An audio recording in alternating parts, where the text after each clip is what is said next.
F1 facts that fans have to accept. Now, this video may be a mixed one because I'm going to be saying facts which are true and some facts which are self-made, and there are those others where I've just heard them from online.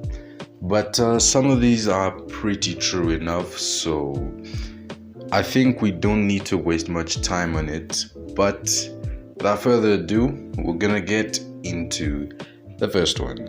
And the first one is the most agreeable, and I think the Monaco Grand Prix will never be as good as it used to be.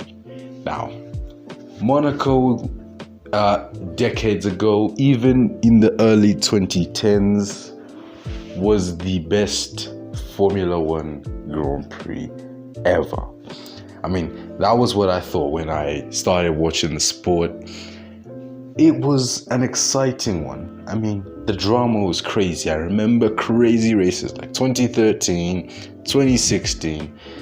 But after that, they've not really been that exciting. I mean, yes, we had 2023 and 2022, but the others not so much. And Monaco had the glitz and glamour that no circuit had. And well, now Monaco's glitz and glamour is now found at Saudi Arabia or Abu Dhabi or Singapore, Las Vegas, Miami, the list goes on, to be honest. So you don't need to, well, I don't need to elaborate anymore because we already know.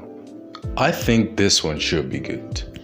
Formula One's popularity levels surely compete with that of tennis and basketball. Now, this wasn't mine. I found this online. I won't mention the name. But this is kind of true because Formula One, starting from, let's say, 2019 until now and onwards, actually, the sport is growing every single year. All because of Drive to Survive, the Netflix series.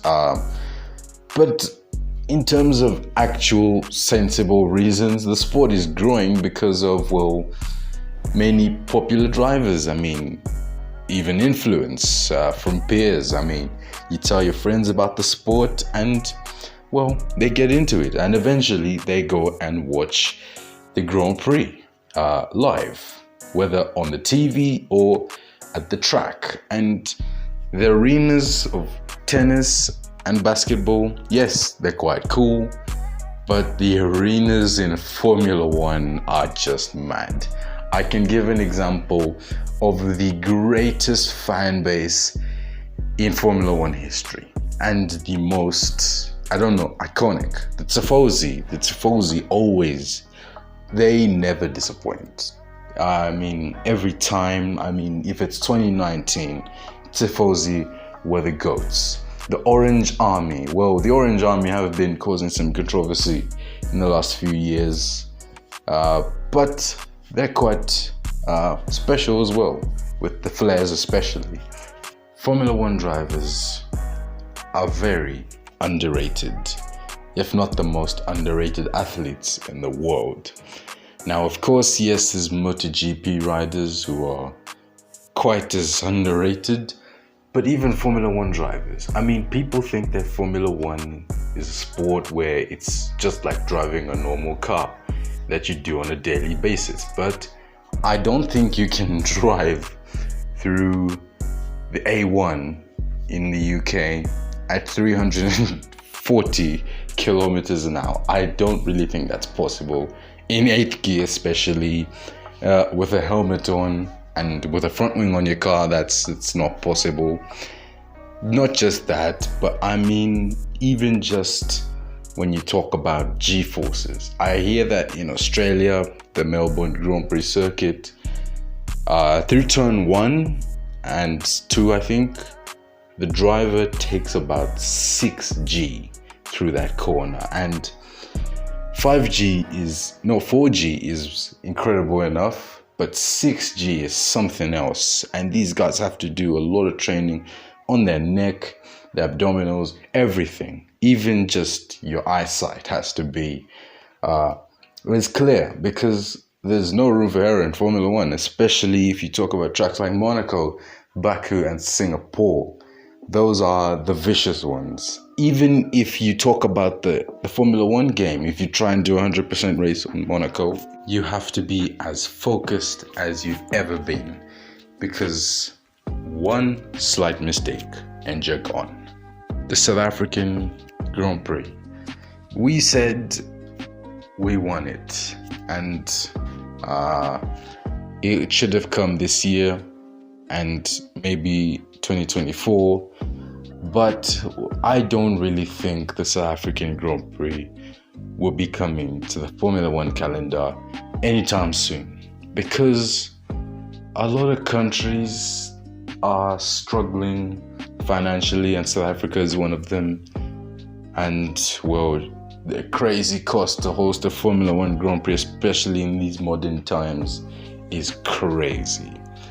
And well, South Africa has a huge love for motorsport, but it just doesn't look like we'll be heading there in 2024 or 25, nor 26, just not anytime soon.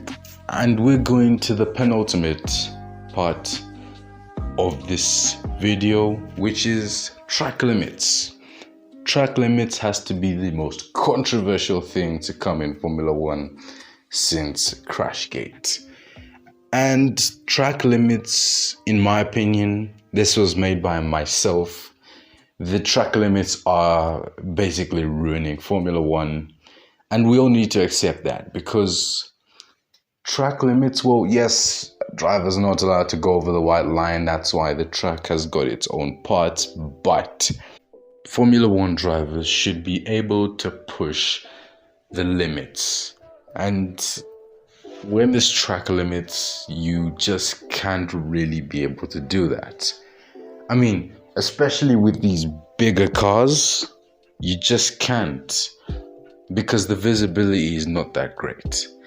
And well, track limits, in my opinion, useless. And last but not the least, the German Grand Prix was one of the greatest Grand Prix on the Formula One calendar. Many exciting races and great tracks along.